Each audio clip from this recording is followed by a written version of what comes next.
Hey guys, it's Tim, and today we're going to talk about self-confidence and how I try to be more confident in myself. So growing up, I was always the quiet kid, never really speaking up or raising my hand to ask or answer any questions because I was always not confident in myself. And if I really do a psychoanalysis of myself, it might have been due to my fear that other people would judge me if I said the wrong answer. Or if I did say the right answer, I was scared that people would see me as a teacher's pet. And I guess I realized that I've always cared a lot about what other people thought of me, and that kind of translated to who I was for many years until I started taking dance classes when I went to university. And dance really helped me build my self-confidence because it allowed me to go out of my comfort zone and express who I was as a person in front of a large group of people. But even though it's been about 5 years since I started dancing, I still struggle with low self-confidence in my everyday life.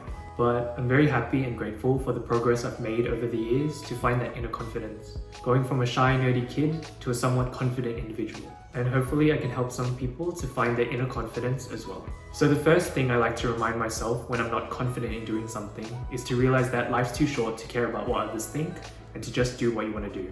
For example, you can go audition for that talent show or make a new friend in class, because people regret the things that they don't do more than the things they've done. So do what makes you feel most happy and confident, and just go for it, so you don't live with any regrets. Another thing I like to do is to put myself out there in uncomfortable environments or scenarios. For me, that was performing in front of a large group of people for the first time, and I slowly developed confidence in myself. Because the only way to grow is to go out of your comfort zone.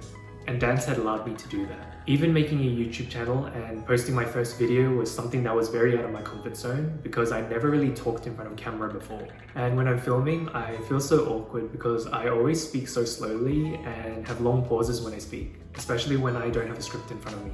But I'm trying to get used to it and just trying to put myself out there. And hopefully with time, I get better and more confident talking in front of a camera. The third thing I like to do is something you've probably heard before, which is fake it till you make it. It's the idea of trying to imitate and project self-confidence in order to convince yourself and others that you embody the characteristics of a confident person, with the hope that you eventually become one in the process. This is especially useful in areas where you might feel imposter syndrome. And an example for me would be that for the first few weeks in my current job working at a bank, I felt like I didn't belong there and felt so out of place, like a kid among real professional workers, because I just graduated uni and had no real work experience ever. But I slowly got used to going to work and now I don't feel like an imposter. So feigning fake self-confidence really does help with building real self-confidence. The fourth point is to realize that other people don't particularly care or pay attention to you as much as you think they do, because they're all focusing on themselves and their own lives. We should understand that this idea stems from the psychological phenomenon called the spotlight effect, which is the tendency to overestimate just how much we're being noticed or observed by others, when in reality, everyone sees themselves as the main protagonist in their own worldview. So by understanding the spotlight effect, we can view ourselves in the context of the broader society and realize that we're just one person among 7 billion other people, with each person living their own lives, having their own dreams, and dealing with their own problems. And in their worldview, you're just a fleeting moment among 1,000 other moments in their lives. So don't let your fear of other people's judgment get the better of you, because in reality, no one cares. So just do you. My fifth point is to find something to do that seems easy to you but hard for others. Because finding your innate talent or gift in a particular activity will help tremendously in boosting your self-confidence. This can be an athletic, artistic, or academic skill, or anything else you believe you're good at and would like to pursue. Finding that passion can lead you to believe in your own abilities and competencies as a person, allowing you to build more self-confidence as a whole.